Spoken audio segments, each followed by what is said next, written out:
Live from Fargo and serving you on TV, online, and on the go. This is Valley News Live at 5:30. There was a deluge of water flowing down the streets in Fargo-Moorhead after a short but very heavy burst of rain doused the area this afternoon. Thank you for joining us tonight. That drenching caused huge issues for drivers as streets were filled with water, making some of them impassable. 20th Street in Moorhead is still closed right now as police wait for the water to recede. The stretch between 16th and 24th Avenues will reopen within the hour. And it all happened in an instant. Take a look at this video from 20th Street in Moorhead, just east of MSUM.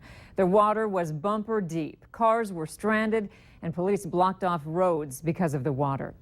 But will we get more bursts like this tonight? Let's find out and go over to Robert Hahn to get the forecast for the rest of the evening. Robert? Parts of the area continue to see some bursts of heavy rain, as well as some lightning, some gusty winds, maybe even some small hail. We'll have some scattered showers and some thunderstorms about this evening. More possible overnight tonight and early tomorrow. Another storm approaching the Lake of the Woods area. You don't want to be on the lake as we head through the next hour or so. The most concentrated area is in the far southern valley. Sisseton getting the outflow from that particular thunderstorm. That has cooled you folks down from the mid-80s into the low 70s off towards the northwest. There's another storm just east of Karnak, approaching the Coldgate area, over the Luverne area, moving off towards the east and the southeast. Areas that have seen the rain have been cooled, including here in the Fargo-Moorhead area, 72 degrees. A nice evening for a barbecue. And we're going to head it out to West Fargo for the Cashwise Backyard Barbecue with Hutch Johnson. Hutch, how are things out there? You know what? Not too bad. We're tucked inside the garage as the rain has fallen and moved out of the FM area, so it's nice to have a garage. And we are in West Fargo with Rochelle Arndt. Rochelle, where did you sign up to win? Actually, my girls signed me up at Cashwise on Veterans Boulevard. Oh, so your girls are the ones to congratulate for the win, huh? Yep, yep. All right, very good. And who did you invite here? Big crowd. My daughters, my husband, my friend Lisa, her son Alex, Troy, Rowena, and his kids. Alex is shy. All right, very good. Well, I'll tell you what, we're having a good time. They're just getting to the steaks, and we'll check in just a little bit later. But for now, things are looking like they're off to a real good start here at the Cashwise Backyard Barbecue. Back to you. All right, thank you, Hutch. We have new developments on the deadly shooting at a Grand Forks Walmart in May. Police released surveillance video and say their investigation is complete. They say the shooter, Grand Forks Airman Marcel Willis, is the only person responsible. Blood tests showed he was over twice the legal limit at the time.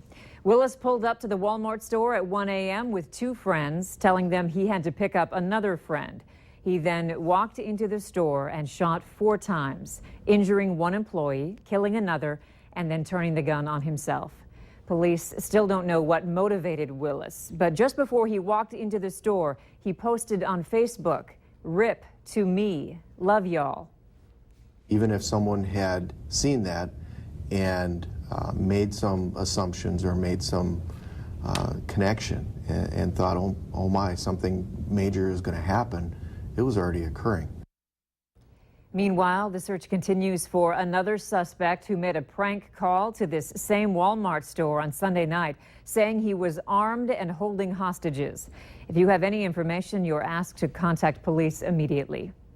School is just about 6 weeks away, and the first week of school can be overwhelming for new students.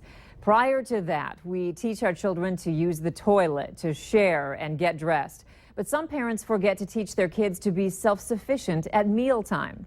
As Valley News Team's Ashley Bishop found out, too much help from parents can actually be hurting your child when they get to school. Opening a banana or a milk carton, using tongs and carrying a lunch tray can be challenging for kindergartners and first graders on their first day of school. Cafeteria can be a very overwhelming place for kids.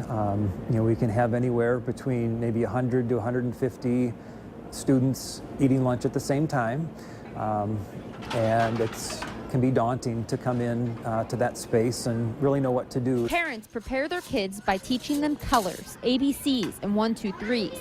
But sometimes parents forget to teach social and independence skills. Nicole Paulson and her 3 kids often participate in the Moorhead Summer Lunch Program. Paulson says in the past 2 years, She has seen her 4-year-old daughter become more independent. She wasn't grabbing her own food or doing anything. She didn't know what to do, but now she will pick up her bananas, use the tongs, use the appropriate utensils to get her food. Paulson adds that the cafeteria has helped her kids try new foods. Unlike at home where parents may cater to their kids, do you want peanut butter and jelly? No, I want this. So then they make that. This way, this is what you will have. If you're hungry, you will eat it. This is what's available, and maybe, hopefully, they'll maybe try some new foods and learn to love some things they previously thought they didn't. In addition to teaching your kids how to open a milk carton or open a banana, it's also important to teach them how to cut things with a fork or spoon, because they don't offer knives in the school cafeterias. Ellen Hopkins principal Ryan LaDodge says Moorhead schools try to have extra staff on hand during the first few weeks of the school year so they can assist the students. But milk cartons always seem to be a struggle. Kind of hard to practice at home, but it's the milk carton. Opening up the little cardboard milks can be difficult, and sometimes, honestly, they're hard for us as adults to pry that open. It's hard to open them. In Moorhead, Ashley Bishop, Valley News Live. Moorhead school officials suggest new students and parents take tours of the school before starting their first day.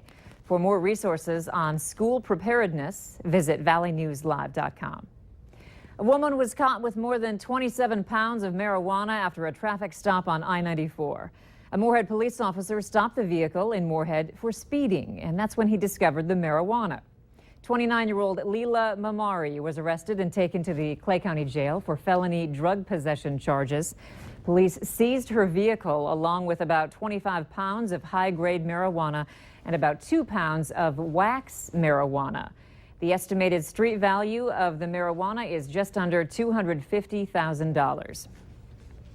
2 women are behind bars after a major drug bust that could be one of the biggest busts in the area, according to law enforcement. 24-year-old Denitra Peterson and 28-year-old Elise Hardesty are facing first-degree controlled substance charges. Law enforcement say they pulled over a car driving on I-94 near Barnesville, Minnesota, with 13 ounces of heroin with a street value of more than $100,000. Cleanup is underway after a BNSF train derailment yesterday afternoon in Montana. The cars that derailed have been removed and crews are laying a new track.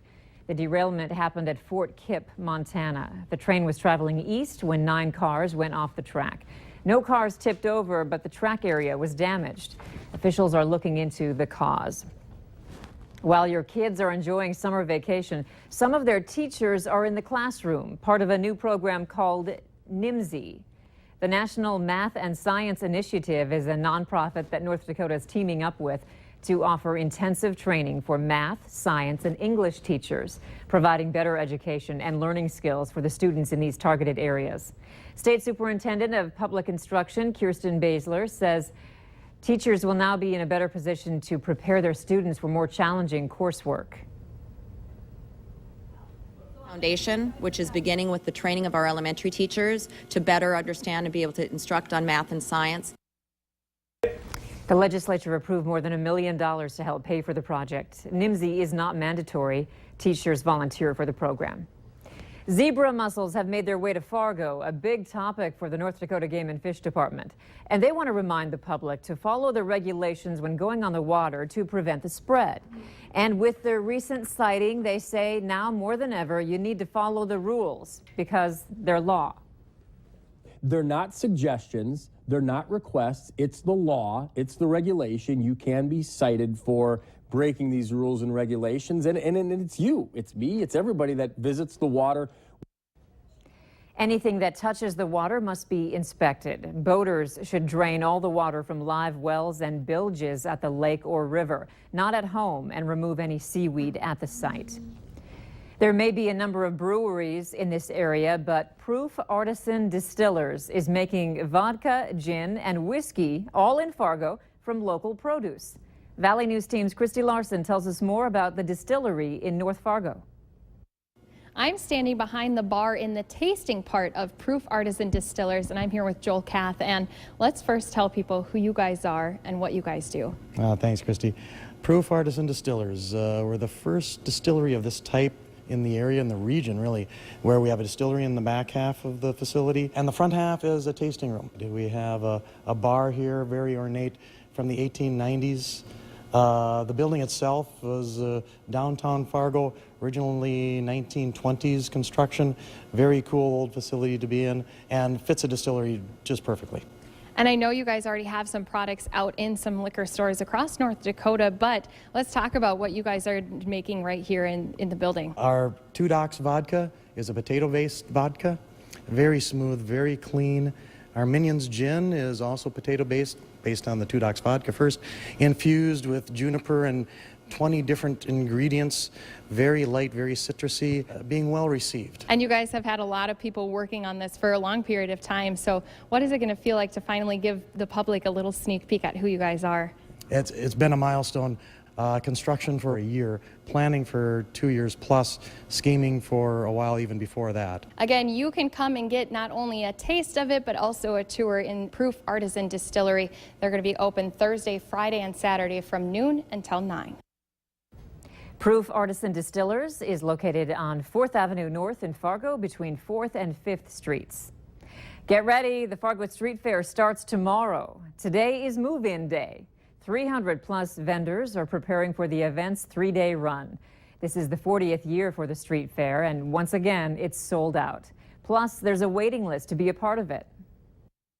The favorite part of it must be from good temperature. If we have good weather, you see all the locals come out and say their highs. The fair opens at 10 each day and runs until 9 Thursday and Friday. It closes at 5 on Saturday.